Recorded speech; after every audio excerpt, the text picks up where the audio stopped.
E o ceticismo da fé fala sobre o quê? Esse é um livro que eu escrevi. Porque, a princípio, ceticismo e fé são coisas paradoxais, né? Exatamente. Esse título, até, na verdade, ele surgiu...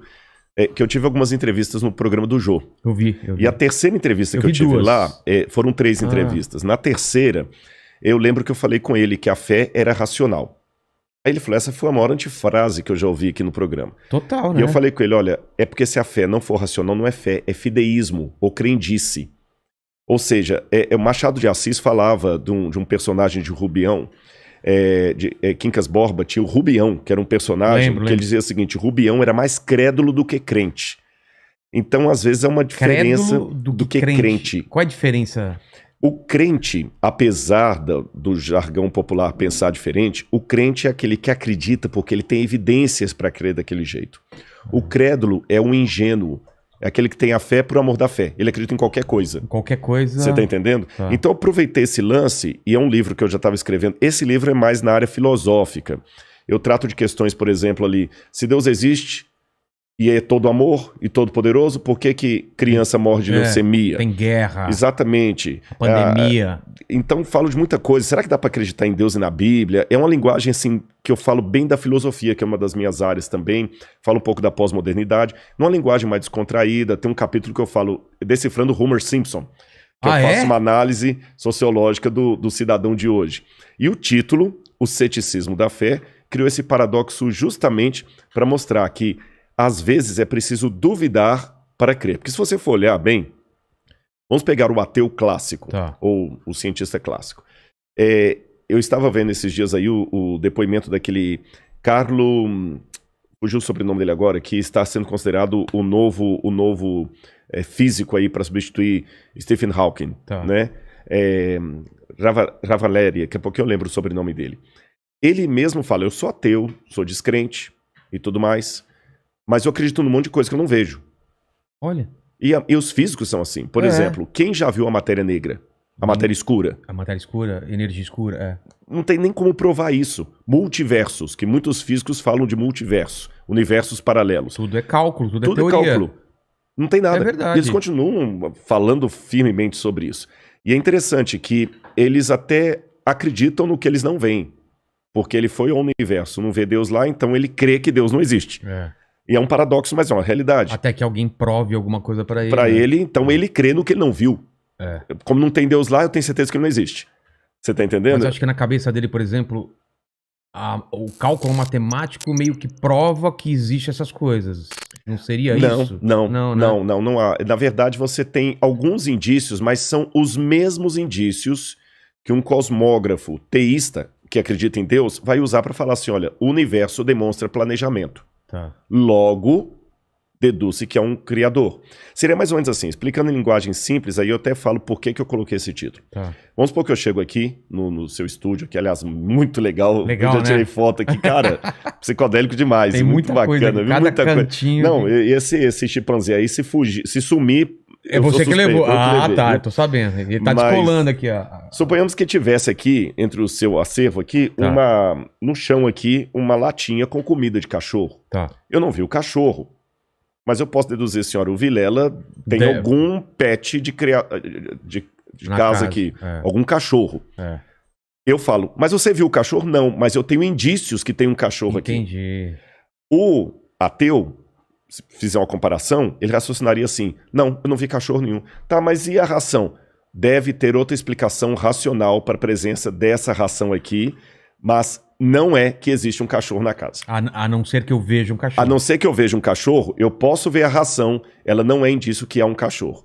Então por que a ração dá? Aí ele começa a trabalhar com outras hipóteses. O Vilela, como ele tem aqui um macaco à mesa, tem um símbolo da Coca-Cola, tem uma geladeira ali da General Electric, ele colocou um objeto também, ponto. Mas ele não trabalha com a hipótese de existir um cachorro. Entendi. Então ele não vê no universo a digital de Deus, mesmo sendo planejado, falando, Deus não existe. Tá, e como é que tudo é planejado? Não sei, um dia saberemos. Eu trabalhei com o título Ceticismo da Fé, justamente, Vilela, porque eu sou cético para acreditar que certas coisas são pura coincidência. Tá certo? O universo é tão bem montado, os próprios físicos dizem isso, do nada, nada se faz. Então, se tudo começou um dia, o Big Bang, né, Lemaitre... E o que tinha antes? O que tinha antes?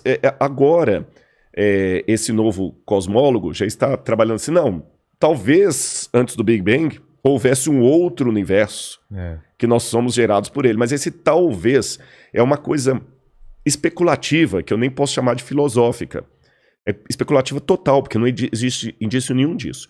Quando o George Lemaitre, que era padre, por incrível que pareça, desenvolveu a teoria do Big Bang, na época de Einstein, eram amigos de Einstein e tudo mais, o que eles disseram? Esse é o que é clássico sobre o Big Bang e que está mais próximo de ser comprovado. Tá. Em primeiro lugar, o universo teve um começo. Esse universo que nós acreditamos teve um começo. E antes do universo não havia nada. Nem o tempo, nem o espaço, nem a gravidade, nem a energia, não havia nada. Era o zero absoluto. Isso. A incógnita é a seguinte: do nada, nada se produz. Ex nihilo, nihil fit, diziam os latinos. Se não havia nada, por que hoje há algo? É uma pergunta que já vem desde Parmênides. Por que existe algo ao invés de nada? Eu sou cético demais para acreditar que do nada pode sair tudo.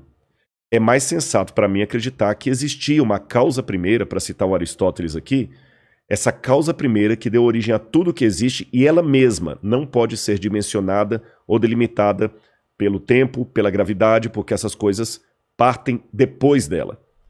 E a teologia vai chamar essa causa primeira de Deus.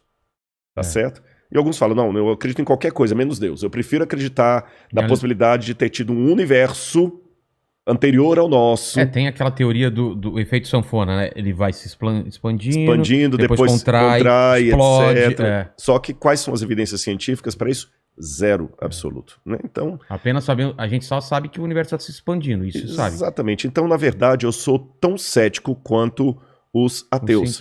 Quanto os cientistas. Sim, só que o meu ceticismo me conduz a dizer que havia uma causa primeira e o ceticismo deles conduz a dizer que havia talvez um multiverso ou um outro universo. Vê se eu estou falando besteira. Existem lacunas e os ateus preenchem essas lacunas com alguma coisa e você e eu, que cremos em Deus, a gente preenche com outras coisas. É isso?